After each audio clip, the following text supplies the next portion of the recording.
Hello, everyone. Welcome to Allianz Joy today. This episode with Lisa Kneller. I'm very excited to have her on today as my guest. I'm going to tell you a little bit about her.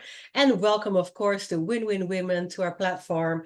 If you're watching on Roku, Amazon, Apple, welcome today. And if you are listening to the replay as well, very glad to have you. And give us some feedback. Always ask us questions. If you're coming on live today, you can stay for the Q&A after.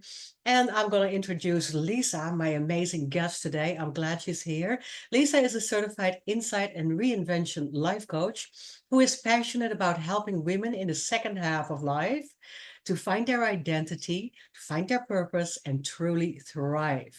And that is one of my main missions as well. So that's why we love to talk together about our purpose with her unique blend of coaching, as well as yoga and applied neuroscience. Lisa helps women create extraordinary lives by guiding them through self-coaching and mind-body work. In this episode today, we're going to talk about mind management. We're going to talk about generativity, and we'll share how to take control of your mind, tap into your potential, and design a future that aligns with your deepest desire. And this is for women, by women. Welcome, Lisa, today. I'm so glad you're here. And yes, that's super, super welcome. We kind of like connected through our mentor, our coach, Eric Lofholm. We are both training and coaching and being mentored by him. He is amazing. We are swimming around in the same groups of networking and the same tribes, right? And then we found out we both just love yoga. It helps us, and it helps us in our coaching industry. So tell me a little bit about who is Lisa? Oh, Elian, first of all, I want to thank you for having me as your guest today. I'm really honored, and I love spending time with you. So this is really a joy for me. I love Same Elian's here. joy. So Same here. Thank you. Same here. I'm glad you're here today. Yes.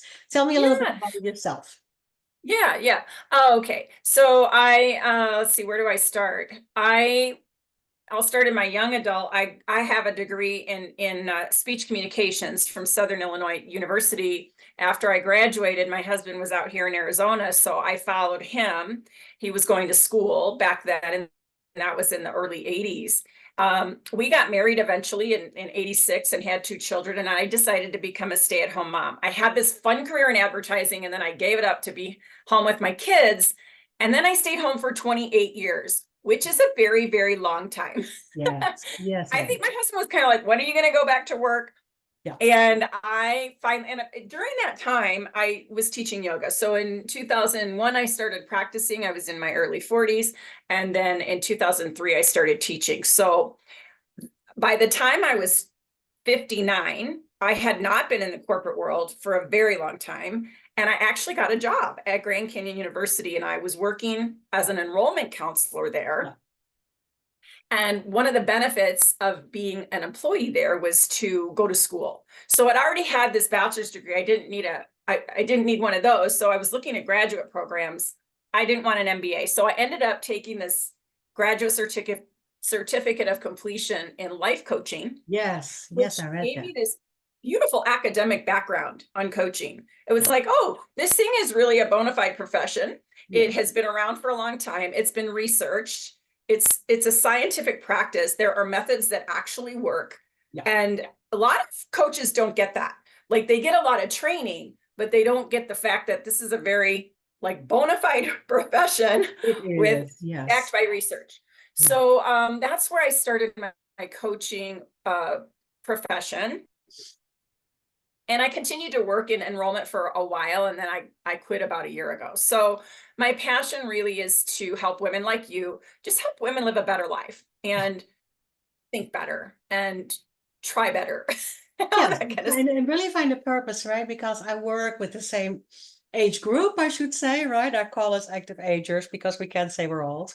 But we're Right. all in our midlife, second career. Same for me. I worked in the corporate structure, which wasn't for me. I had my own business all my life, so I was an entrepreneur, but it was easy for people to come into a fitness center or a yoga studio instead of what is a life coach, right? And people ask me many times, what does a life coach do? It is still a little bit out there. It depends a little bit on where you are. I think if it's very popular or a little bit less known. But you are so right. Life coaching is really, first I want to go there. It's really great. It has factual outcome. There is a lot of research. It has been a proven profession. And I would love to say that I also help people become a life coach certified. I'm a master trainer, and I'm emphasizing that so much, right? Because it's so good if we are as coaches, if we are certified and we have that education and we have that license behind us, because we have that access to a lot of facts and a lot of research, right? And I love that because there's also coaches out there that are coaching but not necessarily have the background and the certification. So I love that about you, that you said that. Yes. Oh, thank And you. thank Thank you. you. Yeah, because I think it's important. I talk about it a lot, how it is just giving you a little bit more of a structure to go into your coaching sessions with people. It gives you materials to go into coaching session and way, to structure it. Absolutely. So I love that you said that. So yeah, and you're just like everybody else. Hello, women in midlife, right? So we have these careers. We have been a mom, and I love that about you, that you choose to do that. It is a profession. It is busy. You are busy with the kids. I mean, we do the best we can do, and it's really important to be there for them. But then at some point, and I see those women around me as well, we might get that empty nester syndrome, right? And then Yes. use that back into the workforce. And I read that in your bio as well. You just got back in there, like after so many years, what am I doing? And then the structure, I think it's harder when we step back at a later time in life, which I did as well. I was late 40s when I stepped back in corporate structure. I found that hard to do. I found that hard to do. And for me, that was difficult because it was very busy. It was all hours of the day, of course, again.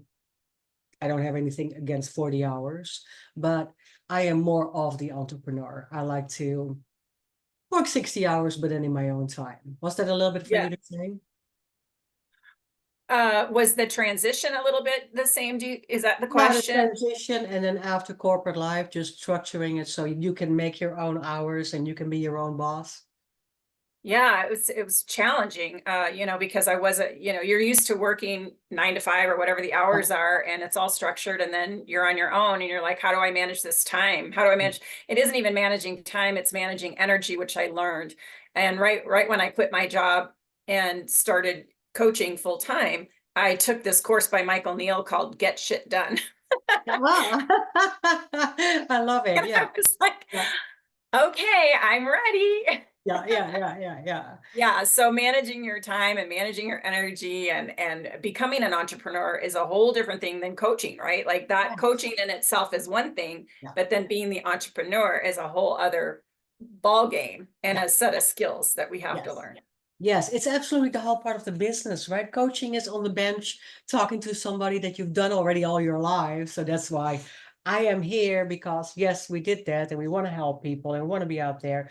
But then the business side of it, really structuring, really seeing how to put value on it and how to, put programming out there, put offers out there. What can you do to help others in what formats? That's a whole different ball game. And we both have been this year, I think, and last year I have been as well, coached myself as well. I think it's great for people to have a mentor. It's great to have coaches around us as well, and to draw on each other and to give each other ideas and so forth.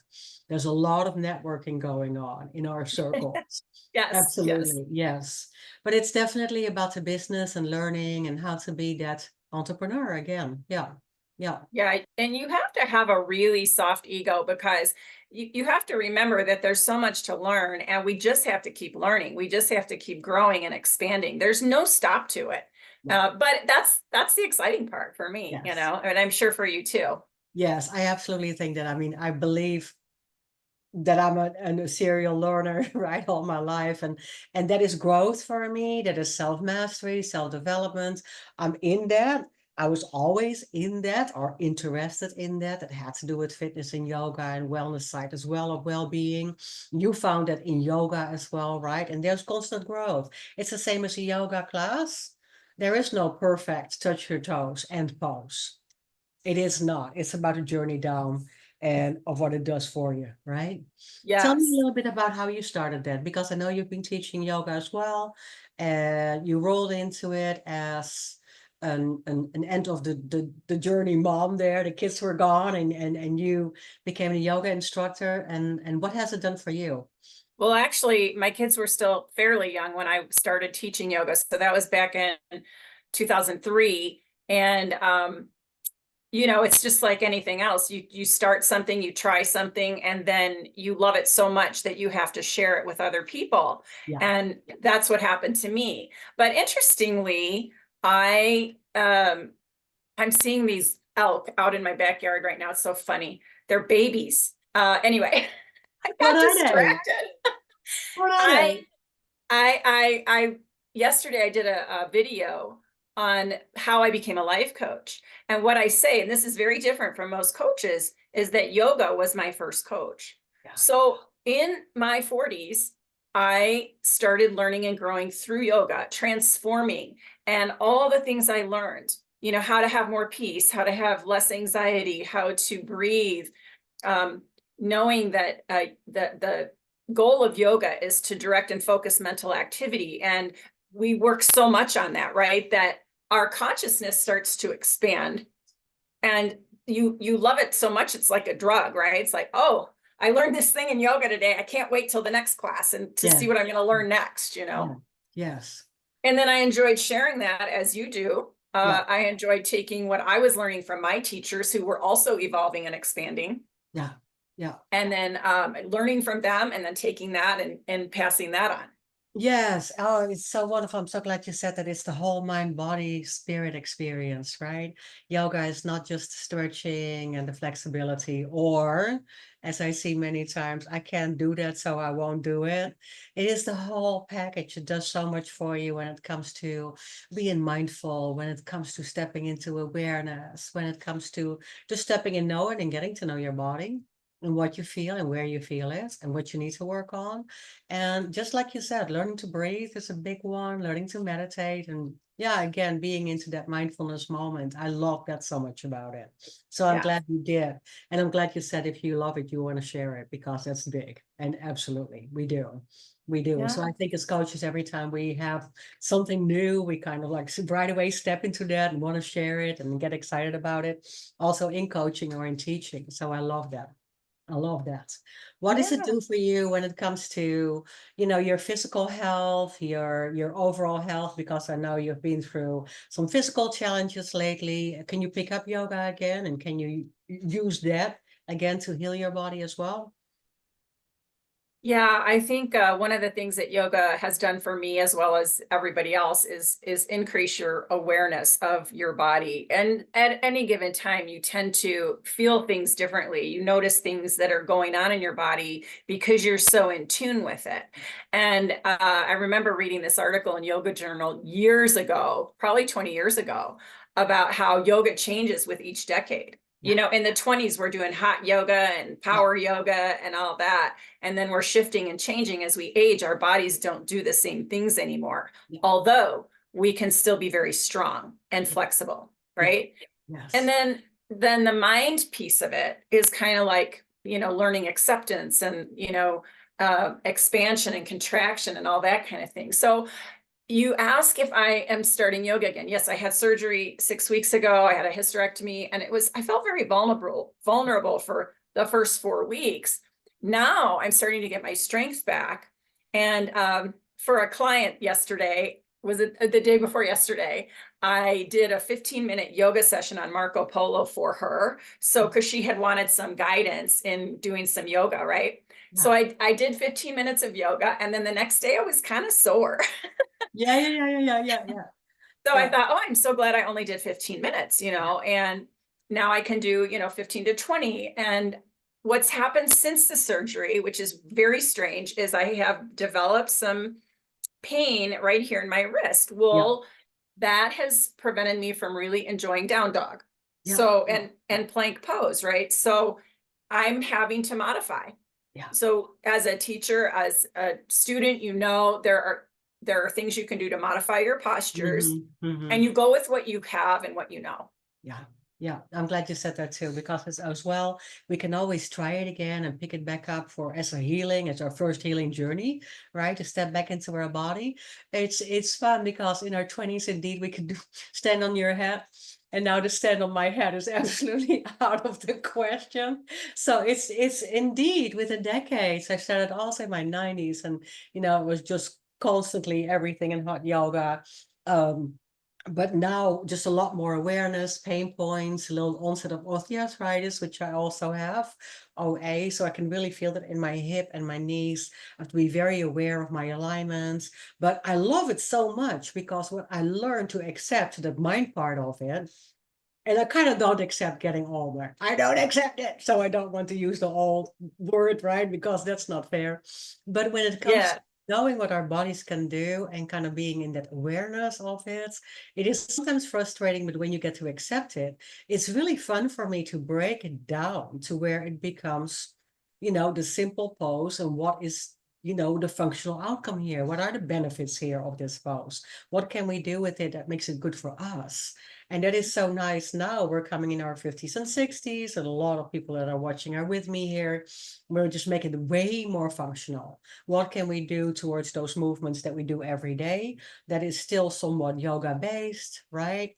Applied to the functionality of the day, staying in movement, staying flexible, staying mobile. So I love that, absolutely. And I think it becomes more of that awareness. When I was young, it was just a rat race to keep up with everybody else, who could stand longest or who could do the best split, right? And that is so not interesting to me anymore now. So I love that Yeah. you said that. That is wonderful. Yes. That's harder for competitive people. I myself am not that competitive, but I do get it. Some people Well, and I really, think when I was younger, definitely so. yeah. I think that's also the nice thing of like we call that active aging. We're just staying busy and we're just staying and doing the things that we need to do and that are good for ourselves. We're more proactive. Yeah. And when I was young, it was just like follow the crowd and do what you can. Yes, Yeah. absolutely. I love Yeah. it. Tell me a little bit about the brain aspects in coaching, that you talk about, bringing the mind in, bringing the brain in. What do we know nowadays about our mindset? What do you teach people? What do you love to tell people about our mindset? And I'm going towards negative thinking. I'm going towards self-doubt. I'm going towards limited beliefs, those kind of things. Yeah. That's a great question. And I think what is so helpful is, is trying to understand and learn the nature of not just reality, but the nature of the mind, the nature of the brain. So the brain's function is to keep us alive and to keep us safe. And in our psychology, it's the same way. So, the reason we have a lot of fear and everything is because we want to feel safe. And the truth is that over time, and this, we, our environment, the things we learn, the experiences that we have, the messages that we receive, really put another what do I want to call it? It's like writing code for a computer. It's like we get all this code Yeah. in our brains and in our minds, and then we just sort of believe it. And our non-conscious mind, I'm going to call it, versus subconscious, but the non-conscious mind really takes over. And so the job of an evolving person is to unlearn all that stuff and learn to manage what's going on up here, Yeah. but understanding the nature of the mind, understanding the nature of thought and consciousness will bring us a greater awareness to where we can truly let go of things. Yes. And not worry so much because we have this understanding. Yeah. Yeah. Does that make sense? Yeah, absolutely. And I love it that you call it mind management.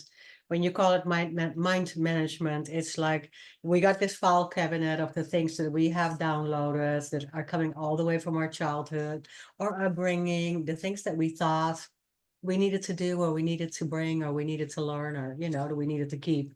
So that kind of thinking is, I call it of our filing cabinet, right? Yeah. Unconsciously, and sometimes we just have to grab a file and just kind of throw it away, or rewrite it and redo it. And that is so nice about mind management. I love that, because when we are getting a little bit of an understanding of how our brain, how our mind, how our thinking works, and we teach people that, or I don't teach people, I advise people to think different, or to get out of that negative mindset or negative thinking structure. Then when we become aware of it, we can indeed change it in a moment. And that's the nice thing of what I've learned myself over the years. I call it my former life, when I was really thinking negative, because everything was based in fear and self-doubt. I will not have it, I cannot do it, I will never have this, it's not for me. And everything started with that. And I learned myself to change that around. Yes, absolutely. Yeah. And I think that's Yeah. really important, because a lot of women, I think, are struggling with that, because we are taking that trauma, or we taking that, doesn't trauma, big word, small t, big T, doesn't matter. We take that past Yeah. that we all have, and we carry it Yes. with us. And at some point, there's a lot of things that we need to restructure a little bit different. Yeah. And I think that, one of the things we really need to do is take, because they say you can't really control your thoughts, they just come, right? Yeah, But you can take them to inquiry, yeah, and you can line them up with reality. Like, is this really true? Like the fact that I might say, I can't ever do that, yeah, or I'm really shy. yeah, In fact, I met a woman recently who said she used to be really shy, but then she started putting herself out there. And I said, do you see how beautiful that is? Like, yeah, you once thought you were shy, but when I met you, I didn't get that at all. Like, yes, I don't see this shyness that you thought you had. And a lot of people do carry these thoughts with yeah, them throughout their lives.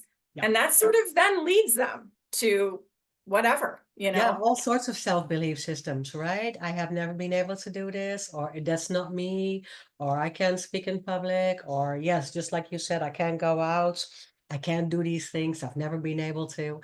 That is all just very negative, limited thinking, absolutely. And we can Yeah. change that, and sometimes it's so good. And I love the fact that we're coaching and helping people through it, because I'm a true believer in having that interaction with that person that listens, right? That is there to sometimes redirect it. I don't even want to give advice. It's just a redirection, kind of like a holding your hand, like, but if you see that different, then what happens? And that is what I love so much about coaching and that mind management. Absolutely. And I love it. Yeah. All of that. Yes. And then talk to me about generativity, because a lot of people do not know what that implies. Yeah, that word came to me through Angeles Arian. She was a cultural anthropologist, and she studied aging and cultures all over the world. And she wrote this book called The Second Half of Life. And and she talks about generativity, meaning in your elder years, you want to pass down your wisdom. So all, through your courage and your creativity, you pass down what you know, and at the same time empowering those that you're passing this wisdom down to, empowering them with skills and wisdom and their own right, because every generation has its um, what's the word I'm looking for, they have their gifts and talents, and Mhm. Yeah. and sometimes it takes a while to uncover them, but that's what we want to help others do, is uncover those gifts and talents, be more strong-minded, Yeah. and be on purpose, intentional, and and be creative. Like, we don't think we're creative until we know we're creative, and then boom, it Yeah. doesn't stop. Like, we just Yeah. keep getting the downloads, right? Yes. Yeah, yeah, yeah, yeah. Yeah, I love that, because generativity is a word that is really something that we don't pick up a lot, I think, because we're in such an isolated culture. And I think that's becoming a little bit more because of the way we see things now. We're not living with a lot of families together. We don't necessarily take care of the older or elders, right? We don't have all the generations living in the same street. Yeah. Which is, there's good and bad to everything, and there's negative and positive sides to everything. Nowadays, it's just different, but I think that was implying in the days that there was a lot more storytelling and a lot more legacy trickling down, right? Just the wisdom Hmm. came from the elder, and that's where you first kind of like knew to go and where to get it. And it was always passed on. And nowadays we even do that a little bit less. One of the things with what I did with writing my book, I was so all of a sudden so into that legacy, but what if I don't have anybody to tell? Or what if I just can't pass on the stories? Or what if they just don't remember? Or what if they just don't know or don't ask what I have been through or how I saw things, right? So I think it's for women especially very important to find that story and to pass it on and to be focused on family and what we can tell and what kind of wisdom we can pass on. Absolutely. Yeah, and we can just model behavior for people, for our Mm, nieces and nephews, for the grandchildren. We can be a huge influence yeah, on the people right around us and the family right around us. yeah, And yeah. yeah, so I think that what you and I are doing is really valuable because as we put these things out there, the podcasts and the TV shows and all of that, we're sharing from our hearts what we know to be true Yeah. and helping people get help with all these different aspects, particularly in the second half of life, because there's so many things going on, Yeah. you know. Yeah. Um, One of yeah. the things that is really going on around this time of the year that we're talking now, and we could be evergreen as ever, but they're around the holidays, right? We are facing now in this time of the year, but it could be around Easter, it could be in the summer when there's a lot going on. There's always so much anxiety that we are putting on ourselves around this time of the year as well. Come with that, the family and the engagement and things. And we have to be here and there and everywhere. And what do we have to do for it? So I work a lot around this time of the year with clients on anxiety and stress, holiday, time of the year, seasonal related. Yes. Do you feel Yeah. it's the same with your clients? Um, I'm not so much anxiety and stress. There's some, but more like it's more like life purpose stuff. Yeah, Like who am I? Who am yeah, I really? yeah, I had a young woman, I had a talk with her not too long ago, and she said, I just don't know who I am. Now she's very young, and that you could have that statement all the way through your 90s. yeah, Just yeah, don't know who I am. yeah. But what I try to do is help people get to know who they are and then discover what their purpose is at that time, because that changes, right? Your purpose changes. I don't think you have to have one grand purpose. Sure, uh, absolutely. Yeah, I agree. right. Yeah. Yeah. So I'm not dealing with so much anxiety, although I know it's out there. And what Mhm. I know to be true, and this is, I think, good news for coaches, is that the therapy offices out there are full. You Yeah. can't get in. Mhm, mhm, And they're mhm. expensive. And it's like there is an alternative to therapy. Yeah, And you and I probably both have had clients who have said, you know what, this has helped me more than therapy. yeah, And so I say, give coaching a try. If mhm. you have thought about therapy, can't get in an office right now, or whatever, we can help Absolutely. you shift a lot of thinking and Yeah, feeling. yeah, love it that you bring that up again because that's a very much so right now. Well, I have therapist friends that tell me I wish I was a coach. Because it's also the structure. It's some states it's a little bit more difficult. It's very structured. It's very, basically if you have to spend 60-70% of your time on paperwork and 20-30% time with clients, then I can understand that they're on overload and the offices are full because there's, of course, there's lots of mental health and anxiety issues in our society right now, Yes. right? There's a lot of people reaching and asking out or reaching out and asking for help. So good, that's good because the awareness is there. People are asking more, people are going out more, definitely. But reach out to coaches. The one thing that I've heard many times is indeed, it helped me to a certain extent to work with a therapist or a counselor on the past as well, definitely on past trauma issues and Yes. past pain, but how do I go forwards? And I think that we are more in a structured setting of, okay, this is how you deal with tomorrow, or not, it's not here yet, so we don't have to deal with it yet. Do you understand that, right? Stay in the moment, but what can you plan? One of the Yeah. biggest things I always tell people was that for anxiety is that the planning, besides some mindfulness work, of course, right? Breathing, being in the moment, exercise, go take a walk, right? Do something different, get your mind off the problem. But beside that, planning is one of the biggest things for anxiety, right? Just knowing what you can expect and have a plan B if things are going a little bit different. Because if you're already prepared, again, that gets me to one of my pet peeves, being always prepared and anticipate what's coming, right? Then you don't have to be reactive when things are coming at you, right? Life is not going to get any easier. Yeah. Yeah, yeah. Yeah, I mean, I do follow a coach who has struggled with anxiety and teaches and shares about anxiety, but also she said that at some point she just decided that anxiety was like a big heavy purse that she was carrying and that it was okay. Like she would just notice the heavy purse, oh, that's heavy. And then kind of like be able to move on from that and not so much focus on the anxiety, but be sort of in acceptance of it. Like, oh yeah, I get anxious sometimes. And that's a thing. And another person I heard talk about her moodiness. Like one time she just discovered that it wasn't that big of a deal to have a mood, that you just needed to notice it and go, okay, I'm feeling a little moody. Yeah. Oh, well, Yeah, what's today next? today we're just having an off day. Oh, that's really a good one because a lot of people, women especially, think that we cannot be off, right? We always have to be on, we always have to be perfect. I did a show recently on perfectionism and always being perfect and just doing it all.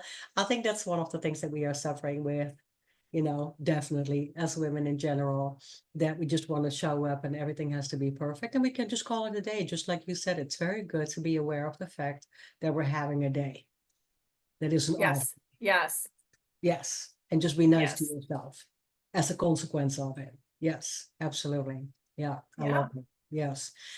If people want to work with you, Lisa, where can they find you? How I can we want to find say you? one more thing before Yeah, oh, can I say absolutely. one Yeah. more thing? Yeah, yeah, yeah, yeah, yeah. We have All time. right. Absolutely. I will share that with you. I wanted to say one more thing about generativity for Yeah. all the women who are listening out there. And that is if you feel a nudge to pass something on, if you don't, it's fine. But if you do, pursue it because there are people in need of your wisdom and don't be afraid. And if you are afraid, do it afraid. And, because the world needs more people that are willing to pass on that wisdom. So that's all I wanted to add.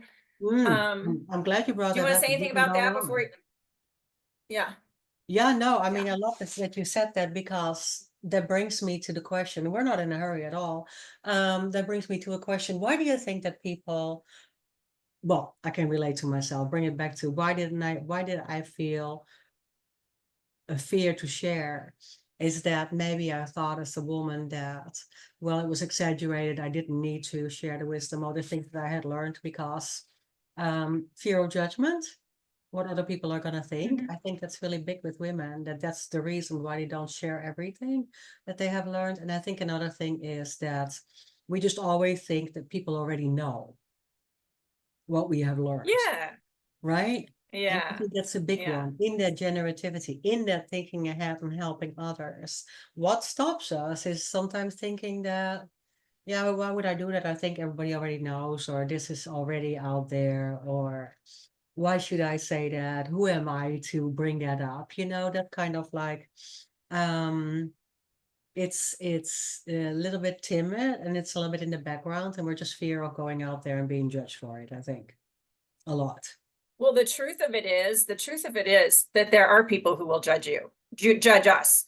It's Yeah. going to happen. The bigger you get or the more voice you have, the more people are going to criticize you. It's a thing. So you could take that thought to question, would I face some kind of criticism? You might.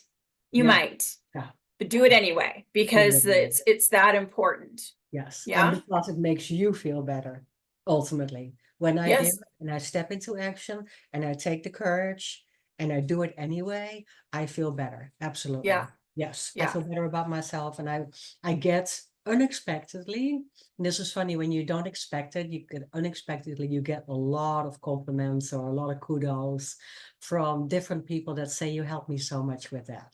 Yeah. And Yeah. sometimes I don't realize that, right? I do like daily motivational things or inspirational things. And somebody just told me this morning, hey, I just started following you because I love the fact that you have those daily inspirations. And here I am thinking, should I do this? Everybody is doing it. But Yeah. I'm so happy that I did it because she wanted it and she got it from me, Yeah. right? And Yeah. we all have our own tribe and people that are reaching out and looking for us. And wanting us to do that. So that made me feel better. I'm glad you Oh, got it. Yeah. Yeah. oh, good. Yeah. Good. Do Yes. it anyway. So this is Do the it lesson anyway. of the day from Lisa. Do it anyway. Step into action, step into courage. Yes. Yes. Step into Love courage. it. Yes. Yes, it is. Okay. Yes. What is the thing that you're gonna do for the last of the year? I got a hair right around my nose somewhere. What is it for the last quarter of the year or the new year that is big about you? What are you gonna plan? Keep Well, coaching. I have some webinars that are coming up, and the exciting thing that I'm doing now is called a journaling jam session. So I'm doing those online every other month, and then I'm doing them locally every other month. Oh, I love So that. yeah, because I Yeah. think journaling is such a great self-coaching tool. And it's more than just what did I have for breakfast yesterday, or what, you know, what Yeah. happened when the family came to visit. Yeah. So there's Yeah. there's Yeah. so many ways to journal that are helpful to healing and to, formulating better mindsets and that kind of thing. Yeah. That's something I really want to share. So I'm going to give you that link to that, which is Yes. Yes. lisanellercoaching.com/journal. And that would register someone for the October 9th event. I I love do that. plan to continue offering my masterclass called Life by Design, because that's all about life purpose I and love it. Love that. Yeah. serving and that kind of thing, and finding who you are and all of that.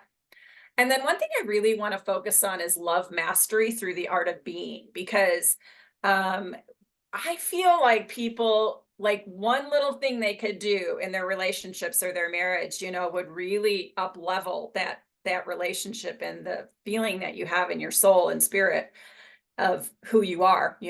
But like, loving is not easy for people sometimes. Yeah. And so I'd Yeah. like to teach that. And I don't have any specific date yet on that, but I'll be putting it out there. So, and I have a lot of free stuff.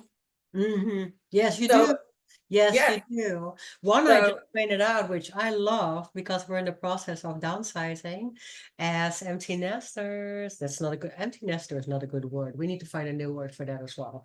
But yes, I love your checklist. So that was a great gift that you had on your website. I love that. oh, Yes. I Just love that you're looking for that hair on your I'm on looking your for that face, hair. I can't find because it. I It's very I tired. use that as a metaphor for awareness. It's like having that hair that falls on your arm, and Yeah. it's there, like you feel it, but you can't see it. My eyes are going like this. I gotta find that thing. What is that? We're being ourselves, right? There's a hair somewhere. Yes. That's Ooh, right, yeah, right. yeah. But that's like Mhm. thought, like, if Yeah, the thought is like the hair that yeah, you can yeah. feel it, but you can't see it. And you're Yes. just like, okay, It's what is somewhere that all here. about? Yeah. I love it. I love it. I always have a good time with you. I love it. LisaNellerCoaching.com is your website. Yes. Yes. So that's what Yes. you need to go to, LisaNellerCoaching.com. You're going to put on your website. You have your social media links. You have your blog. You have your free gifts, which I love. They're right there. And announcements about the workshops coming soon. I love it. Yes. I love it. Yes.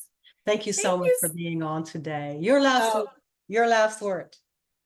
Ellie, and I just want to thank you. This is so much fun. I wish we could do this every month, but obviously we won't, but we'll do We it again can. We sometime. can.